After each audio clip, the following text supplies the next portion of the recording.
guys! Today we're going to be exploring the difference between watercolor pencils and regular watercolors. If this is your first time visiting my channel, welcome. My name is Erica. I'm an illustrator, teaching artist, and art blogger that is now on YouTube.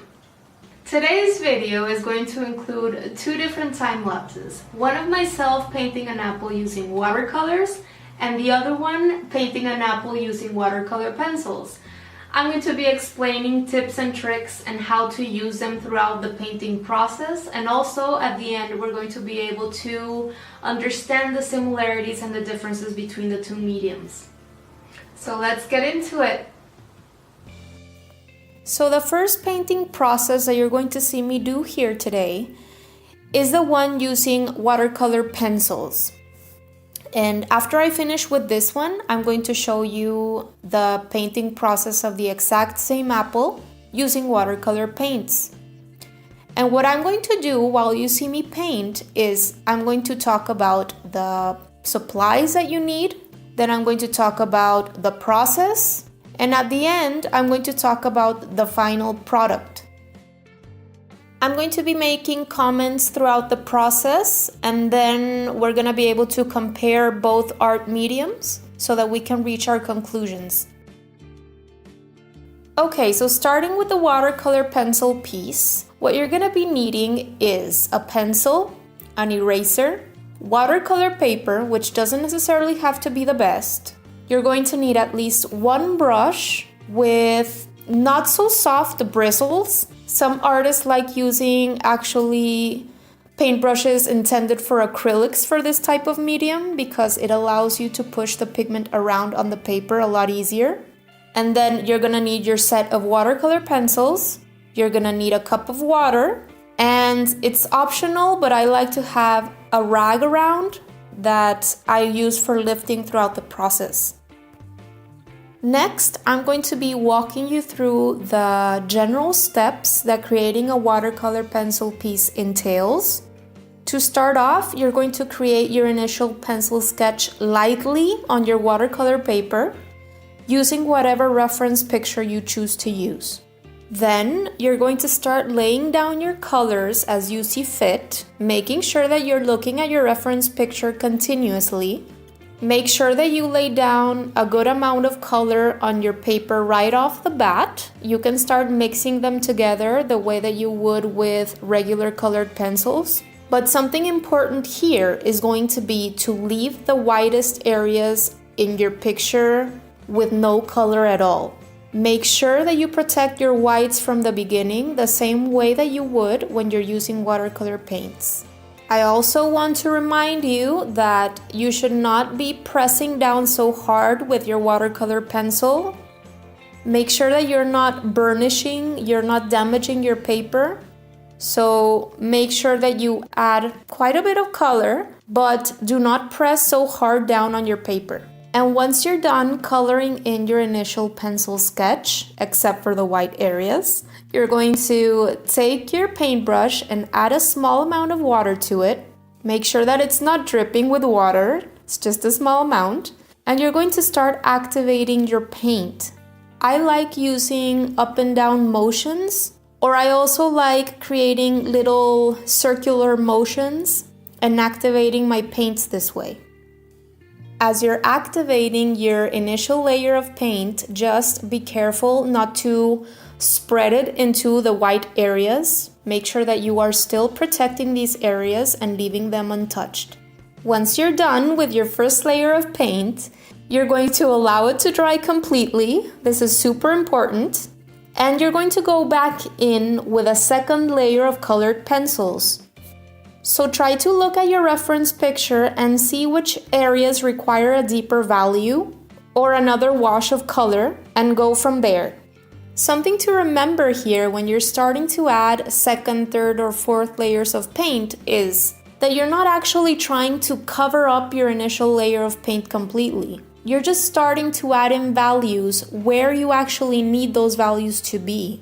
So continue adding your layers, as many as you'd like. It depends on how realistic you want your painting to be at the end. Just remember to allow each layer to dry in between. If you try to go back in to color in on wet paper, you're going to damage it.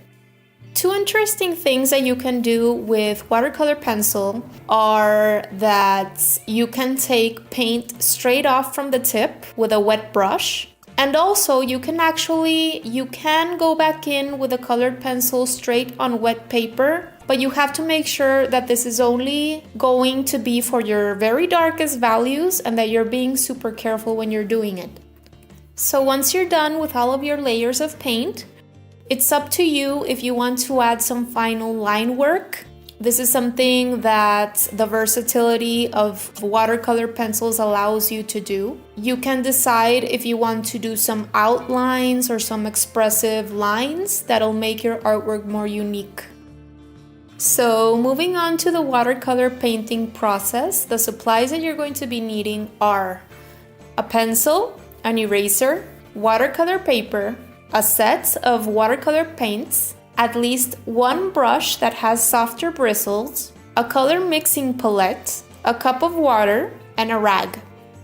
And here are the general steps that one usually follows when watercolor painting is created. To start off, you can create your pencil sketch lightly on your paper. And once again, it's very important that at this stage you prepare the colors that you're going to be using. This will depend on your reference picture.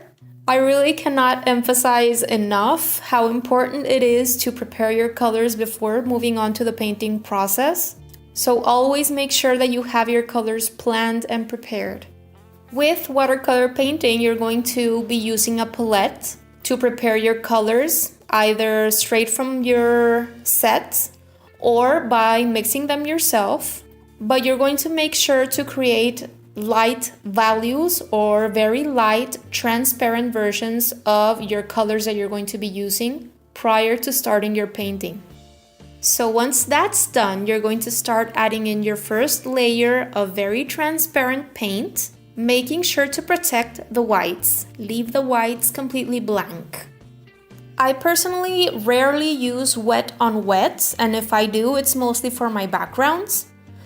But if you want to create your initial layers by first wetting your paper and then adding in your colors, you can do that. And moving on, just like we did with the watercolor pencils, you're going to allow each layer to dry in between before adding the next. And once again, just as a reminder, the point is not to completely cover the layer before. It's to only start adding in your values wherever they are actually needed. So make sure to be continuously looking at your reference picture throughout the process. If you completely cover up a layer of paint that you had previously painted, this is just going to lead to a flat and dead painting overall. And what you want to do is start to create a sense of form and three-dimensionality. Okay, so aside from these things, you can move on and continue adding in as many layers as you'd like, depending on the level of realism that you want to achieve. Just make sure to allow them to dry in between. Something I do a lot when I'm creating my watercolor paintings is going back in and creating smoother transitions between colors by using a damp brush and doing gentle scrubbing. I also use this technique at the end of the painting process in order to sort of soften the transition between my lightest area and my colors.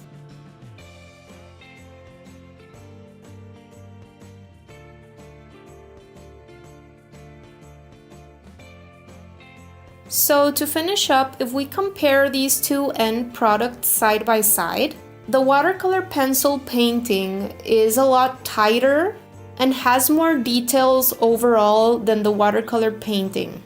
And though you can achieve a high level of detail and realism with a watercolor painting, I would say that overall the technique allows for a more organic and loose outcome. And the watercolor pencils could be more appropriate for those that want more control throughout the process. Though I'm sure that with a good amount of practice and experience, you'd be able to achieve either looser or tighter styles successfully. I would say that watercolor paints are more suitable for those looking for more painterly and looser styles, and watercolor pencils are more neat and more controlled and create an overall tighter outcome. The main differences that I noted throughout the process are that the watercolor pencil painting used a lot less water overall, and the watercolor pencil painting also required less care and thoughts in the beginning stages when compared to a watercolor painting.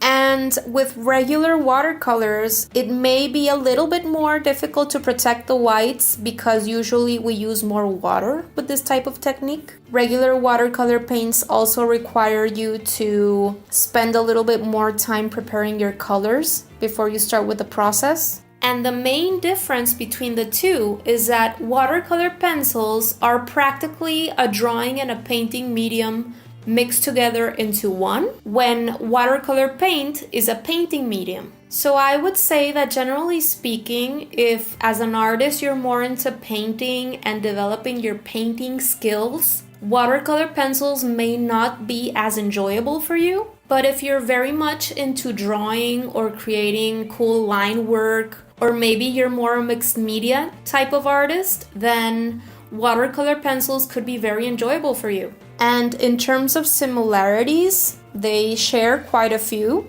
Both require you to use watercolor paper for optimum results. Both require you to protect the lights from the beginning. You need to allow layers to dry in both.